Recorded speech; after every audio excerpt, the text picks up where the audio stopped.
আজকে হ্যাশট্যাগ আমরা সকলের টপিক একেবারে মানে অদ্ভুত, একেবারে ফান্ডামেন্টাল। বলে না যে আমাদের নিজেদের ভুলটা আমরা স্বীকার করতে ততক্ষণ পারি না যতক্ষণ না আমাদের জীবনে শাস্তি নেমে আসছে।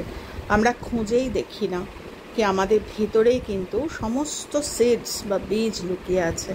তো যাই হোক, কিছু ছবি দিয়ে আমি কয়েকটা কথা বলতে চলে এলাম। সেটা হচ্ছে, আমার ভিতরেও হিংসা হয়েছিল, বুঝেছিলাম সেদিন আমার মধ্যেও হিংসের বীজ আছে।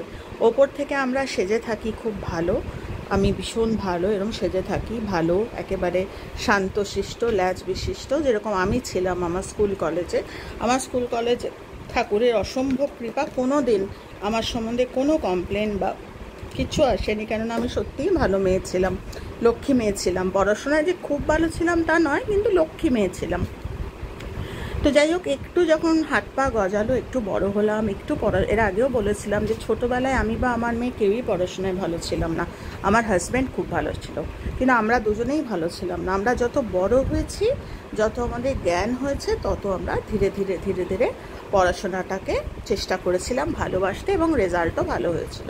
যেই মুহূর্তে রেজাল্ট ভালো হওয়ার একটা স্বাদ পেয়েছিলাম, সাথে সাথে আমার ভিতরে কিন্তু ওই হিংসের বীজ কিন্তু গজিয়েছিল, মানে আস্তে আস্তে দানা বাঁধছিল। আমি বুঝতে পারিনি, ওই যে বললাম, যতক্ষণ না শাস্তি নেমে আসে, শাস্তি নেমে আসলেও কিন্তু আমরা বুঝতে পারি না, আমরা অন্যের ভুল ধরি।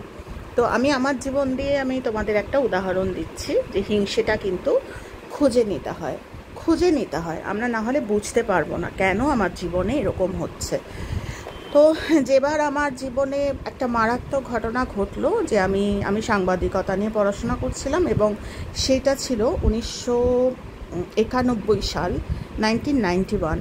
সেই বছর আমার যে পরীক্ষা, আমি ফাইনাল দেব জার্নালিজমের প্রথম, তো সেটা আমাদের কলকাতা ইউনিভার্সিটির থেকে একটা সিট তৈরি হয়েছিল গড়িয়াহাটের দক্ষিণ কলকাতার বাসন্তী দেবী কলেজে।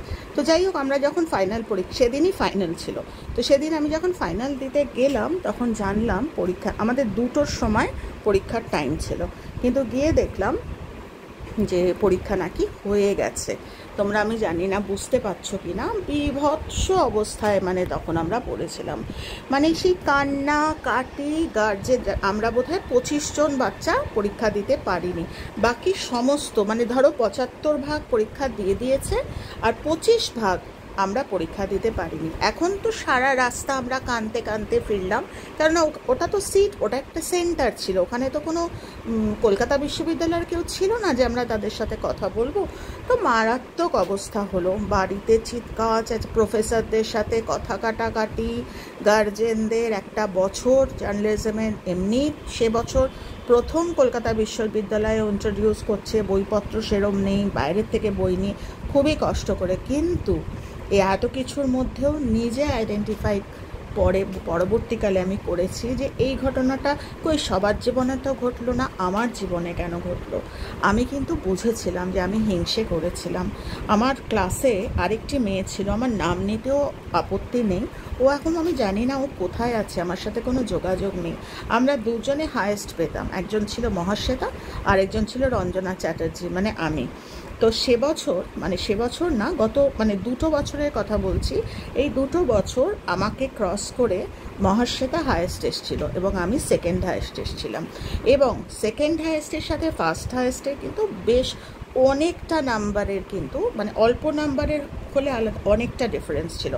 আমার কিন্তু হিংসে হয়েছিল, এবং ওই হিংসেটাই আমার শাস্তি হিসাবে এলো যে আমি পরীক্ষা দিতে পারিনি। পরে অবশ্য তোমরা জানো